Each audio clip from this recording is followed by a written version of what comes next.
रविकांत जी, आज मैंने वो आदिवासी और वनवासी वाला जो पूरा जो राहुल गांधी ने लोगों को कन्विंस करने की कोशिश की और मैंने देखा तो मुझे एक न्यूज़ चैनल पे अजीत अंजुम जी को दिया हुआ जो लालू यादव का इंटरव्यू है वो मुझे याद आ गया। जिसमें उन्होंने कहा है स्किल इंडिया मिशन के बारे में कि क्या चाहते हैं कि भैंस का मारा फिर भैंस के पास जाओ। जो लोहा पीटता था वो लोहा पीटे, यही स्किल इंडिया है। क्या आपको लगता है कि राहुल गांधी ने वाकई समाज के डाउन ट्रोडन लोगों की, दबे कुचले लोगों की, जो कमजोर नस पकड़ने की कोशिश की है? क्या कांग्रेस पार्टी संगठन और सत्ता के स्तर पर भी उपयुक्त भागीदारी के साथ उसको नतीजे में कन्वर्ट करने की कोशिशों की दिशा में आगे बढ़ती दिखाई देती है आपको? देखिए, इस बात से तो सारे लोग सहमत हैं कि राहुल गांधी की ये साहित्यिक यात्रा बहुत प्रशंसनीय है और सारे लोग उसकी प्रशंसा कर रहे हैं।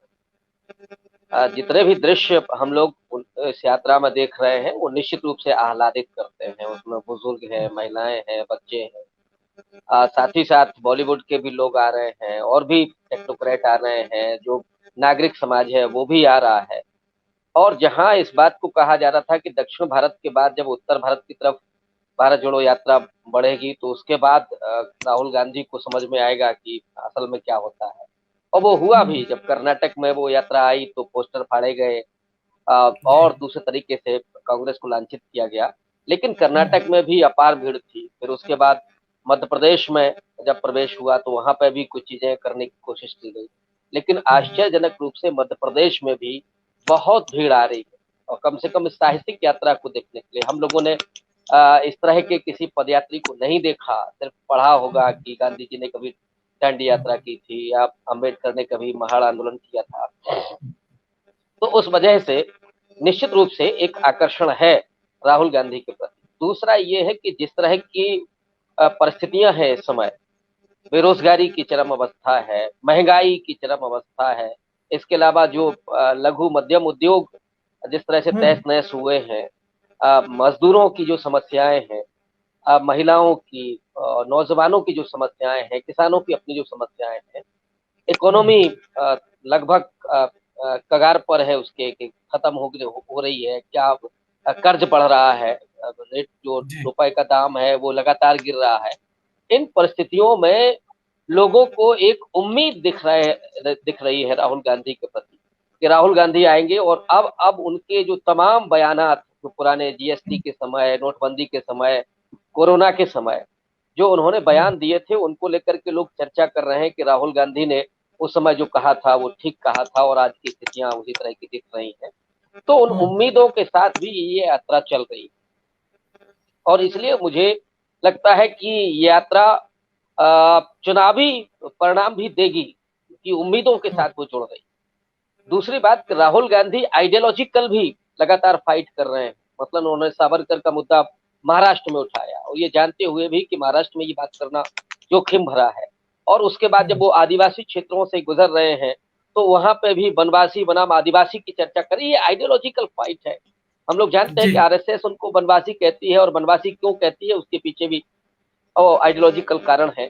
अब वो आदिवासियों को जिस तरह से कह रहे हैं कि वो जमीन के मालिक हैं, और हम सब ने वो शायद उनका भाषण सुना होगा, एक अध्यापक की तरह बहुत सरल भाषा में राहुल गांधी बात कर रहे हैं। और आप इस यात्रा के बाद देखिए कि राहुल गांधी बहुत कुछ बदल चुके हैं। उनकी बॉडी जी। लैंग्वेज देखिए, एक जमाना होता था जब वो कुर्ते की बाहें चढ़ाते थे और बहुत एग्रेशन के साथ भाषण देते थे, लेकिन अब एक ग्रेविटी आपको दिखेगी, एक एक सादगी आपको दिखेगी उनकी बातचीत में और लोगों से डायरेक्ट कनेक्ट कर रहे हैं। और ये तभी हो रहा है जब वो लोगों से जुड़ करके बातचीत करके वो भाषण दे रहे हैं। तो तीसरा जो महत्वपूर्ण पहलू है, जो आपका सवाल है मूल, कि जी। आदिवासियों के बीच, दलितों के बीच या पिछड़ों में क्या वो मैसेज दे पाएंगे कि जिसके चलते 90 के दशक से उनकी राजनीतिक गिरावट हुई। मुझे लगता है कि ये समय बहुत सही चुना है राहुल गांधी ने। और ये होता है कि वक्त हमेशा इस तरह के नायक पैदा करता है। आज आप उत्तर प्रदेश में देखिए, मायावती की जमीन लगभग खत्म हो चुकी है। समाजवादी पार्टी के भी हालात कुछ बहुत अच्छे नहीं है। और मध्य प्रदेश को ही अगर आप ध्यान में रखें तो बीएसपी कभी बहुत अच्छा चुनाव वहां लड़ती थी। 10-10, 15-15 उसके विधायक हुआ करते थे। 2-3 विधायक समाजवादी पार्टी के होते थे। तो बुंदेलखंड से लगे हुए हिस्से में समाजवादी पार्टी का कभी प्रभाव होता था।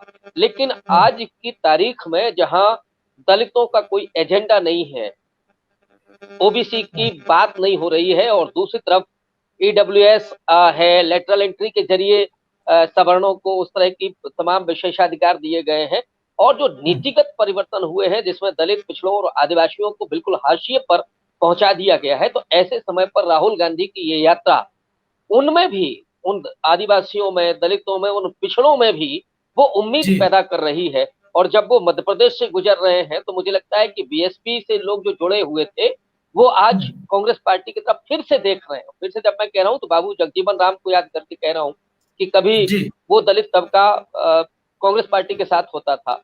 आदिवासी पर वो ज्यादा काम मुझे लगता है इसलिए कर रहे हैं क्योंकि नरेंद्र मोदी ने राष्ट्रपति आदिवासी समाज से बनाया, एक महिला को बनाया, और निश्चित रूप से आरएसएस ने लंबा काम किया है आदिवासियों के बीच में, और उसको एड्रेस करना, 7.5% पूरे भारत में उसकी आबादी है, तो ऑब्वियस जी। है मध्य प्रदेश, छत्तीसगढ़ और ऐसे राज्यों में, राजस्थान में, स्वयं गुजरात में, यहाँ पर आदिवासियों की अच्छी खासी जनसंख्या है। तो वो कांग्रेस की तरफ जो पारंपरिक उसका रुझान रहा है, वो आज फिर से उसकी तरफ जाए, वो कोशिश राहुल गांधी कर रहे हैं, और मुझे लगता है कि इसके नतीजे राजनीतिक भी होंगे। निश्चित रूप से उसका फायदा मिलेगा, क्योंकि आदिवासियों को लेकर के आप देखिए झारखंड में जो हो रहा है कि साहब हम हिंदू नहीं है, ये बात हो रही है, और यहाँ पर समान नागरिक संहिता से लेकर के आदिवासियों को वनवासी कहते हुए उनको हिंदू बनाने की जो कोशिश चल रही है, उसको लेकर के भी एक नाराजगी है। जल जंगल जमीन का जो सवाल है उसमें अंबानी साहब कहीं घुसे हुए हैं, कहीं और पूंजीपति घुसे हुए हैं, तो ये भी चिंता आदिवासियों के बीच में है। एक राष्ट्रपति बना देने से वो जो सिंबॉलिक एक प्रभाव डाला है मोदी सरकार ने, वो निश्चित रूप से उसकी चुनौती है राहुल गांधी के सामने, और इसीलिए वो बुनियादी मुद्दे उठा रहे हैं। और बुनियादी मुद्दों से अब आदिवासी समाज उस तरह का नहीं रह गया है कि वो चीजों को नहीं समझ रहा है, उसके भीतर चेतना नहीं है। अब आप देखिए इधर ग्लोबलाइजेशन के बाद जिस तरह से आदिवासियों में चेतना बढ़ी है, वो उसको कैश कराने की कोशिश राहुल गांधी कर रहे हैं, और इसीलिए कह रहे हैं कि आप इस जमीन के असली मालिक हैं, इस देश के असली मालिक हैं, सबसे पुराने आप आदिवासी हैं, इस बात को कह रहे हैं, और यही उनको कल्चरली जोड़ते हैं। वो कह रहे हैं आपका कल्चर है, आप, और उसको मिटाने की कोशिश हो रही है। तो जो आदिवासी अस्मिता के जो सवाल रहे हैं बुनियादी, उनको सीधे टारगेट कर रहे हैं राहुल गांधी, और मुझे लगता है कि इसका फायदा निश्चित रूप से कांग्रेस पार्टी को मिलेगा। लेकिन जो चुनौती है जिसकी तरफ आपने भी इशारा किया, सतीश जी ने भी किया, कि अगर सांगठनिक स्तर पर कांग्रेस पार्टी मजबूत नहीं होती है और इन सवालों को उन संगठनों के जरिए नहीं उठाती है, तो राहुल गांधी का ये जो भाषण है या ये जो उनकी बातें जगह जगह हो रही हैं, उसका उतना दूरगामी परिणाम होगा क्या, इस पर एक सवालिया निशान है। तो निश्चित रूप से अपने कैडर को भी, अपने संगठन को भी आपको प्रशिक्षित करना होगा, और साथ ही साथ उन उन लोगों के बीच में भेजना होगा, तभी जाए, जी। संगठन को मजबूत करना होगा। तो निश्चित आपके रूप से इस भारत जोड़ो यात्रा के राजनीतिक परिणाम भी आपको देखने में मिलेंगे, विधानसभा चुनाव में भी और लोकसभा में। ठीक है, जो बात ये कह रहे हैं प्रकाश हिंदुस्तानी जी, कांशीराम को भी 1984 से लेकर के 1993 तक आने में एक लंबा वक्त लगा था, सबको लगा था। कांग्रेस पार्टी के पास चूंकि जमा जमाया एक संगठन हो ना हो, सांगठनिक ढांचा जरूर है, लेकिन कांग्रेस पार्टी में मध्य प्रदेश में आने के बाद क्या आपको लगता है कि जैसे कि महाराष्ट्र में देखा गया, मेघा पाटकर आई, मेघा पाटकर के पहले दूसरे राज्यों के अलग अलग आंदोलनकारी आके जुड़े, मध्य प्रदेश में सुनीलम जी जैसे लोग आंदोलन कर रहे हैं, दूसरे लोग अपनी जमीन जंगल के लिए आंदोलन कर रहे हैं। क्या स्थानीय कांग्रेस यूनिट की विफलता नहीं है कि इन सब लोगों को कांग्रेस पार्टी की भारत जोड़ो यात्रा में एक साथ दिखा करके पोस्टरिंग सामने से करे, जिससे कि दिल्ली में खास करके भारतीय जनता पार्टी जो अब तक करती रही है, उस पर जो लगाम लगाने की राहुल गांधी की कोशिशें हैं, वो एक निर्णायक रूप ले सके? डेफिनेटली ये सवाल बहुत महत्वपूर्ण है कि इसके बाद क्या होगा। जो कांग्रेस के प्रदेश कार्यालय हैं या जिला कार्यालय हैं, जो जमीन पर काम करने वाले लोग हैं, जो संगठन है, क्या उनके साथ वो आगे की यात्रा करेंगे, माने आगे उनके साथ उनका कोई संबंध होगा, और चुनाव में उनके साथ उनके संबंध अपने रहेंगे कि नहीं रहेंगे, ये बुनियादी मुझे लगता है सवाल है। और ये सवाल इसलिए ज्यादा महत्वपूर्ण है कि कांग्रेस का जो कल्चर है अपना, जो अंदरूनी कल्चर है, वो ये माना जाता है कि उसमें भी वही उसी किस्म का अहंकार है, कुछ लोग उस पर काबिज हैं, वो नए लोगों को दाखिल नहीं होने देना चाहते हैं। और खास करके ऐसे लोगों को जो आंदोलनकारी हैं। तो ये एक सवाल है। अब इसमें हुँ, राहुल गांधी की अपनी भूमिका है कि वो क्या करते हैं, वो किस तरह का हुँ, निर्देश देते हैं। इसमें कोई दो राय नहीं है कि राहुल गांधी ने अपने इन 70-75 दिनों में इस देश के मिजाज को समझते हुए अपने मिजाज को बहुत कुछ बदला है।